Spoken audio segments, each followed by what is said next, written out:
Hello mga guys. Time check is 11:45. Nagluluto pa ako ng pagkain ko na ulam. Na pressure cooker ko kanina, tapos rinakadahan ko na ngayon pang adobo yung karne. Wala yung amo ko Sabado, malis na kanina pa. Nakapaglinis na rin ako at nagsampay ng linabahan at nakapag hand wash na rin ako. So, ito, kanina pa ako dito sa bed ko, nagbabasa ng mga Facebook. Tapos ang dami kong sumula ng pagkagising ko, pagkamulat ko sa Facebook, kinukuha ko na agad yung cellphone ko. Tapos ang makikita mo na trending na news ngayon yung nangyari dito na yung nangyari na sunog na big fire talaga. Ito yung level 5 na daw, pinaka most na malaki, sabi ng amo ko. Kaya nababasa ko din doon, level 5 siya, alert. So nakatakot guys. Kaya ito, inayos ko na yung mga gamit ko, basura na rin ako ng mga gamit ko na hindi ko na kailangan, mga underwear, damit, kasi ayusin ko tong pag ganitong Sabado, pag wala si amo. Bira lang sila kasi umuwi ngayon, simula noon. Saka ko lang maayos itong bed ko na ito. Tupi ako ng tupi ng mga damit, pinapagilid ko lang dyan yung mga ayaw ko na, kaya ibabasura ko na Sabado, mamaya bababa ako. Pero yung mga iba, nagdala ako sa church, pinamigay ko dun yung mga ibang ayaw ko na pang winter na binigay din ng kaibigan ko, kaya nakapakargo na rin ako. Kaya yun, pag winter ko na lang yung naiwan nandyan pang winter. Tapos yung mga ginagamit ko sa taas, yung sa bag na pang araw-araw ko. Tapos yung pang winter na yung mga jacket, lahat yan. Yung mga pang-summer ko na pinakargo ko na nung nakarang Sabado. Nung Sabado lang.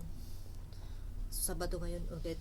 So ngayon, alam nyo guys, napaisip ako kanina umaga, mga nababasa kong comments, ang important para mag-ready na rin ako. Saka din natin alam talaga yung nangyayari dito, di ba? Yung passport ko iniiwan ko talaga dito sa bahay. Ang kinukuha ko lang ang ID, kaya naisipan ko na kukunin ko na rin yung passport ko araw-araw kung saan man ako pumupunta, kasi araw-araw kami lumalabas ng alaga ko, magsundo ako ganun, kung saan-saan magsundo naman ako lagi. Kaya kailangan ko na, tapos pag nag-day off ako, dadaling ko na rin yung passport ko in case naman na di natin yung alam niya. Sana wag naman na mangyari yun sa akin din, sa atin dito, kasi maraming nasusunog. Ayan, tumataas na yung bilang ng tumataas na yung bilang na nahanap nila, yung mga missing pa na ang daming namatay dun sa building na yun sa Taipo, sa Hong Kong. Kaya ngayon, ito yung malita na napulot ko, nandito yung mga requirements ko din, mga certificate ko na nag-aral din sa nung college ako, dala-dala ko lahat dito, yung mga passport na old passport ko, tapos yung certificate ko nag-aral dito ng caregiving, dadalhin ko na rin lagi para in case na Diyos ko, wag naman, mag-ready lang tayo. Sabi ko, kahit niready ko daw dito sa maleta, sabi ng kaibigan ko na nagkwento ko din, kung hindi mo na maisipan magbitbit ng maleta, dire-diretso na. Saka ang laki nito para lang bitbitin ko, yung hagdan lang naman ang pwedeng gamitin, hindi na yung lift. Mahirapan tayo magbitbit at tatakbo talaga tayo, di natin maramdaman kung paano tayo magtakbo ng mga bilis. Kaya ang gawin ko na lang guys, mga knapsack ko, kasi dalawa akong knapsack dito, maliit saka malaki. Ito pag nagda-day off ako, ito ilipat-lipat ko na lang ito. Kapag magsundo ako, dito ko ilalagay. Pag mag-day off ako, dito ko na rin siya ilalagay. Bali transfer ko na lang ganun kung ano yung gagamitin ko, para mabilis ka lang magtakbo, bumaba kung saan ka pupunta, na para makalayo ka lang sa sa sunog ba. Ang problema dito, sunog ang problema dito, marami nang nasunog. Meron na naman kaninang umaga na di ko lang alam kung saan parte yun, iba na naman yung nakaraan. Sunod-sunod yan ng sunog ngayon dito sa Hong Kong. Kaya nakakatakot guys. Pinagdadasal ko talaga na wag naman mangyari sa akin dito yun. Diyos ko Lord, malapit na rin akong uuwi sa Pinas. Hindi ko rin alam kung paano talagang gagawin. Nakakatakot na dito sa Hong Kong guys dahil na sa sunog, kasi yung pagre-renovate nila, ginagamit nila talaga yung mga bamboo scaffoldings, tapos yung mga net ganun, tapos may styrofoam dahil dun sa mga pintana daw. Napanood nyo guys, ganun yung kung ano yung na-share ko lang, yun lang muna kasi sakit na din ang uulo ko sa kakaisip.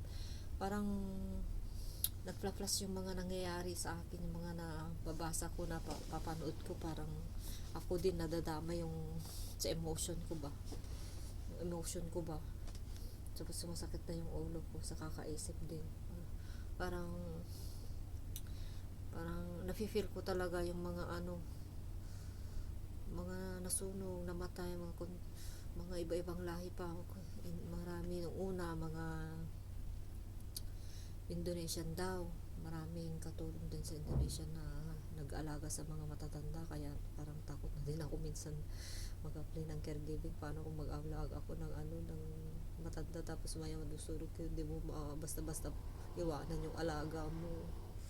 Diyos ko Lord. Pero hindi natin alam guys, kasi sabi naman ng asawa ko, gusto niya daw mag-apply na lang ako sa Manila ng caregiving. Saka natin pag-usapan yan. Basta ang topic ko lang ngayon, yung ihanda ko lang yung passport ko dito, ilalagay ko na dito, saka yung mga certificate ko kung to sakali mag-apply ako ng iba. Andyan na lahat yung mga requirements ko, lagay ko na lang mga importanteng requirements dito, visa, contract, saka passport. ID ko lagi yan sa wallet ko, so yun guys, tinatapon ko na rin yung mga iba, so hindi ko na bitbitin. Ayun, ang dami yung mga ganito yung mga lesson ko noon sa mga lesson ko yan sa tatapon ko na lang. Kaya papamigay ko na lang doon sa mag-e-enroll na ihatid ko yun sa school na nakilala ko sa Facebook.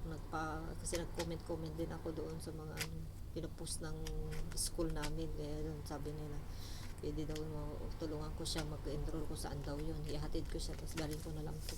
Hindi ko pa nakausap. Baka mag-day off siya bukas. Kasi Sabado sa Kalinggo, alternate din siya. Ako din, alternate. Linggo, Sabado sa Kalinggo. Sa Linggo ako bukas.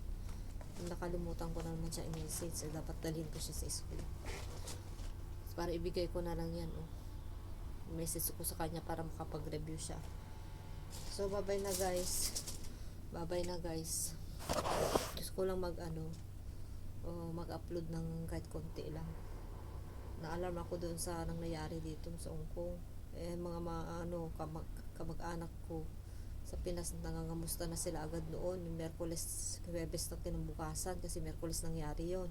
Kinamusta ako talaga dito. Kumusta daw ako, sabi niya, pamangkin ko.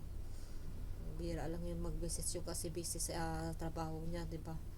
Sobrang busy na yun, kaya hindi kami masyadong nag-chat, nag-uusap.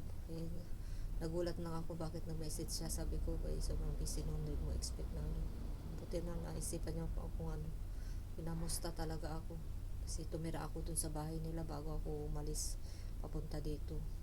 Musta ka dyan tita, sabi ng pamangkin ko. Sana okay ka lang. Okay naman ako sa awa ng Diyos. Pero malayo ba dyan sa inyo yon? Sabi niya, oo, mga 25 minutes takoy ng bus.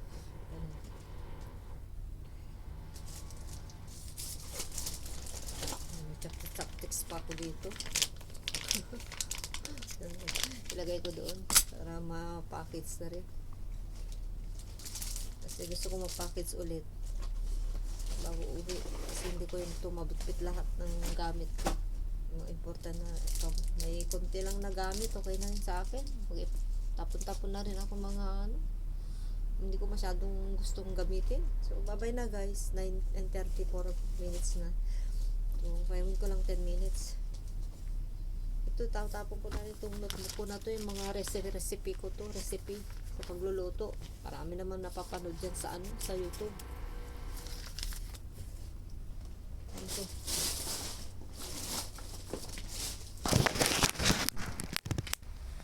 Tapos ito yung mga mga ang gaganda maganda kasi yung mga wallet to, papamigay ko din.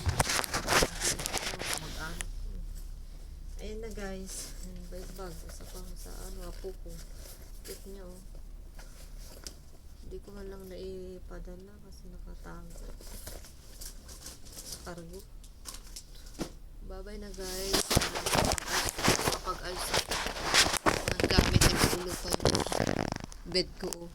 Magulo talaga kasi ito lang yung space ko. Maliit lang kasi ang bahay dito. Mahirap mag-ipon. May sa taas. May mga damit ko na yan. Ayun. Kunti na lang yung gamit ko dyan sa taas dati. Ito kasi nagbigay sila ng amo ko ng comforter, 2. Dapat iuwi na lang yan. Pinapauwi ko na itong isa kasi binilnahan na naman ako ni amo kong babae ito. Tapos ito yung damit ko. Tapos yan, tutupiin ko ulit mga ito. Kasi magtingin ako mga itatapon ko dyan. Hindi na ako makapagbigay ng kaibigan. Kasi marami na din silang mga gamit-gamit dito. Marami din sila mga damit. Ayaw din, nagsasawa din sila. Kasi marami namang nagbibigay mga amo nila sa akin. Bigay ng kaibigan ko dito kasi nasa Dubai na siya. Bye-bye na guys. Ito itatapon ko sana to. Sinuot ko pa kasi malamig. Wala akong jacket. November. Malamig dito. Yan, umuulan daw sa Pinas. Sobrang madaming ambon dire-diretso. Magdamag kayo. Layos. Nababaha na yan sa Pinas. Ingat-ingat kayo dyan. Nababaha na rin yun dun sa amin. Buti na hindi baha yan sa bahay. Bye na guys. Dami ko pang naglaba ako kahapon. Tutupiin ko pa ito. Tutupiin ko pa.